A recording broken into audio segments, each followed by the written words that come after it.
দর্শক, রাজধানীর মোহাম্মদপুরে নির্বাচনী জনসভা করছে 10 দলীয় জোট। বক্তব্য রাখবেন জামায়াতের আমির ডাক্তার শফিকুর রহমান। সেখানে আছেন আমাদের সহকর্মী ওমর ফারুক। সরাসরি কথা বলবো তার সাথে। ওমর, 10 দলীয় জোটের নির্বাচনী জনসভা কি শুরু হয়েছে? জনসভার সবশেষ তথ্য আমাদেরকে জানাবেন।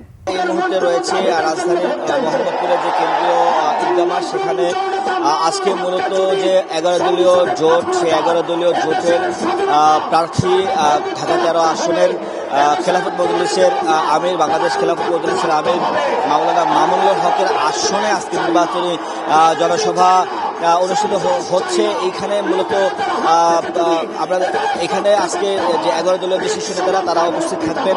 একই সাথে জামায়াতের আমির এবং এনসিপির আহ্বায়ক নাহিদ ইসলাম সহ 11 দলীয় অন্যান্য শীর্ষ নেতারা উপস্থিত থাকবেন। আমরা দেখে আসছি যে আসলে সেই নির্বাচনী প্রচারণার শুরু থেকেই, অর্থাৎ যে 22 তারিখের পর থেকে নানান দেশের বিভিন্ন জেলায় নির্বাচনী জনসভায় অংশ নিয়েছে 11 দলীয় জোট।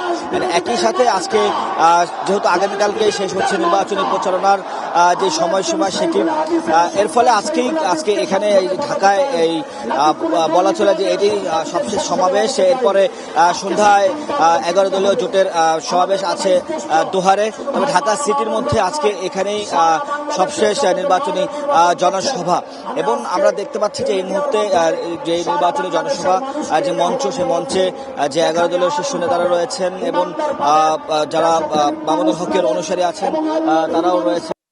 এছাড়া মামুনুল হকও উপস্থিত রয়েছেন এবং তারা মূলত মামুনুল হকের পক্ষে ভোট চাইছেন এবং তারা নানান প্রতিশ্রুতি দিচ্ছেন। আমরা দেখেছি যে বিগত যে সমাবেশগুলো রয়েছে সেখানে কিন্তু তারা ইনসাফ প্রতিষ্ঠা, দুর্নীতিমুক্ত বাংলাদেশ, নারী অধিকার নিশ্চিত করা সহ তারা 11 দলীয় যে জোট, সেই জোটের পক্ষ থেকে কিন্তু তারা প্রতিশ্রুতি দিচ্ছেন এবং সেই প্রতিশ্রুতির মাধ্যমে তারা ভোট চাইছেন। এই ছিল আমার কাছে সবশেষ। ওমর, ধন্যবাদ আপনাকে।